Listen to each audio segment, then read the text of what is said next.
Last time on Boat Build. Bill, this has come a long way. It has. It has. I just wanted to take a moment and show everybody a little bit about what we do. This is the 13. You seen it when it got popped out. Now these are the corner caps. This is what we use to attach the cleats on. But take those away real quick, and you can see I'm putting in the transom. This is Boat Build. Welcome back to Boat Build on the Drift. You know, it's winter in New England and it's cold. Not many of us are thinking about boating here in New England, but the guy in that shed thinks about it all year long. Billy from Coastal Boat Works is in there working on our 30-foot Downey style picnic boat. Let's go check in on the progress. Bill, you are probably the only guy in New England right now thinking about boating. It's cold out there, but warm in here. Absolutely. All right, so I've come to know the ROS boat line a little bit over the past couple of weeks, and I know this looks like the ROS 16. It is. All right, so as an example for what you're going to do to our 30, what are we working on here? Well, we finished putting in the transom laminates, 2 3/4 plywoods here, and now we're coming up with the cap. We're going to cap it and then glass it in. We've been talking a lot about the stringer system, and the reason we're looking at this boat right now is to give our viewers a good feel for what the stringers look like. Yep. So walk us through the setup here. Well, this is 1.5 inch pine. We've got 2 layers of mat on top, and it's hard to see, but we have 2 layers of biwoven holding it to the hull. Now these So what's that again? 2 layers of biwoven. biwoven. Biwoven. That's something you probably haven't seen before. And we haven't talked about that yet. What is Right. biwoven? Biwoven is basically you have your woven on one side, and on the other side you have your mat. And if you remember in the early episodes, I always told you that you can't put woven down without a mat. The mat is the bonding agent that bonds it to the harder material. So this is all in one, and it's woven, and you can see the stitches. Well, that's strong. It is strong, and it's actually very pliable. I can get around some corners with that. We can snip it. We can do what we want. But when we're all said and done, 2 layers of this, a lot of time saved. We don't have to run the chopper gun. We just wet this out, put it in place, and we're done. It's strong too. I mean, Yeah. you can pull on that. Oh yeah, definitely. And it does have the ability to stretch just a little bit. So if you're a little bit short, you can pull it a little bit and get it into place. If you need to go this way with it, you can. This way. So this is what we call a 90-degree weave. All right, Bill, so back to the stringer system. Right. In the stringers, you can see the biwoven that we used here. Okay. So what we did was we put the biwoven 2 layers all the way up, both sides, and then we capped it with 2 hand-laid mats on top. And those stringers I can see are coated in fiberglass. Yeah. And they're strong. Yeah. And we haven't even done anything yet. We have no bulkheads in, no nothing. So right now we're getting ready to cap the back of the transom, tie the stringers into the transom itself, and then we're going to be putting bulkheads in for the gas tank. So we'll position the gas tank, set our base down, put our rubber and 2 bulkheads. That way we can figure out for the floor cutouts. What are the bulkheads?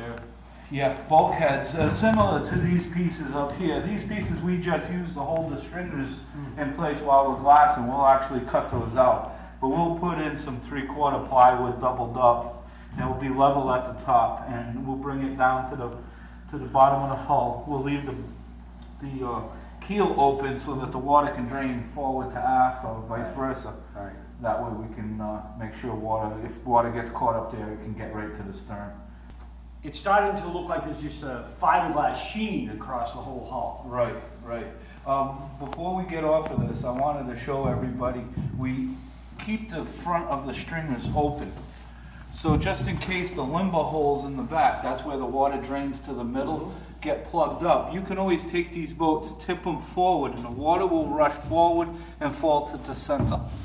That way you can assure that you get all the water out for winter storage or such. I guess. So you would bring the bow forward, lower, Right. Everything would sort of flush forward and then, Funnel to the center and then run aft.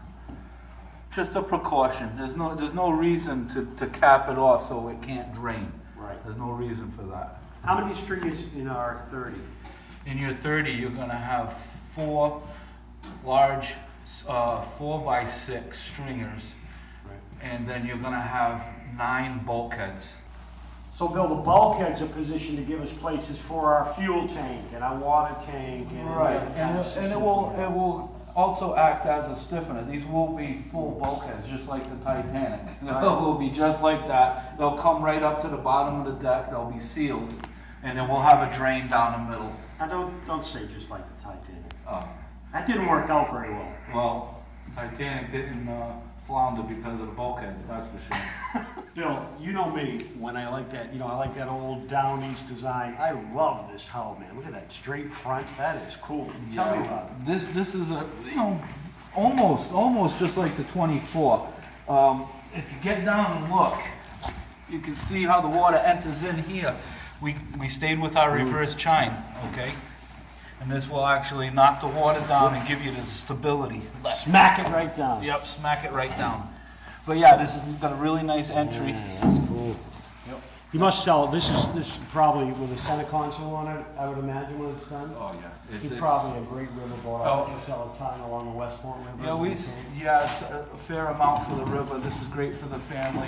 Nice day, go out there for, half a day, hit the beach. But you can take it out into some rough weather, that's for sure. Yeah, that kind of a home design, it sure handles it. And over here you've got the cap. Right, so this is the top sides. And we're getting ready to cut the flange. But this top side is very difficult to lay up because if you come and look inside, we have a track here, which is very difficult to get the material in. Now I'm going to flip this over, I'm going to show you what it really looks like. All right, the front, watching. Okay. Go ahead. So this piece weighs about, a good 150 pounds. So this has its own mold, Right? and you've already molded The hawsers in, they're all in. What we are these have- called? These are called hawsers. hawsers. Yeah, the rope goes in, grabs the cleat off the transom.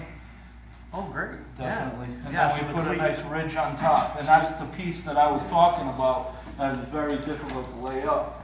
You're letting Andrew gouge us. This is a blister. This is typical. This happens all the time. And part of boat building, you never can lay a piece up perfect. But this is an actual blister. Now these are the most difficult ones because when you get a new boat, sometimes the manufacturer can't see these. It doesn't appear until later in a few years. We go around trying to find them and make the repairs, but I think a lot of boat owners will understand. They'll come up with some air pockets, and that's what they look like. And when you buy an ROS boat, they've got you for a lifetime. Right. So, if in a couple of years you get this kind of a thing, bring Exactly. it back in. Bring and- it back, we'll take care of it. Yeah. Not a problem. All right, so how do you treat this next? Well, what he'll do is he'll take some 80 grit and he'll sand that in there. And then we'll take some actual gel coat, which is the same color as this, and we'll put in an aerosol. An aerosol is an additive that thickens it. And we'll use that to build it up and to get it to shape.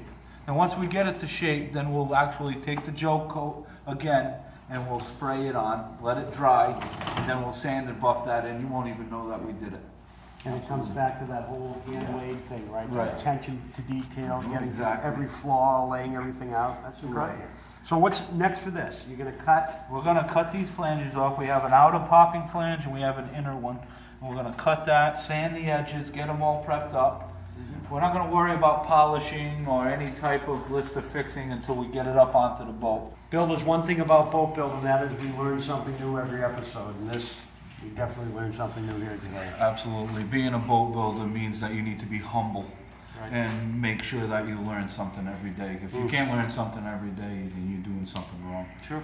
Well, listen, I'm still working on that 13 from last week. I'd like to show you the seats and the corner pieces Yeah. all installed Let's go. before we gel coat. All right. All right, let's do it. Next time on Boat Build.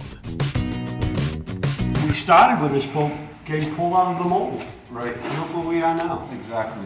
Well, the last time we talked, I was installing the seats and getting the corner pieces in. But while I was doing that, Andrew came up with a really good idea to make these bench seats. This is Boat Build, right here at The Drift. Presented by Sociable, original social media programming. Thanks for watching. Keep it right here to watch more episodes of Boat Build, only on The Drift. And don't forget to hit that subscribe button. Get the drift?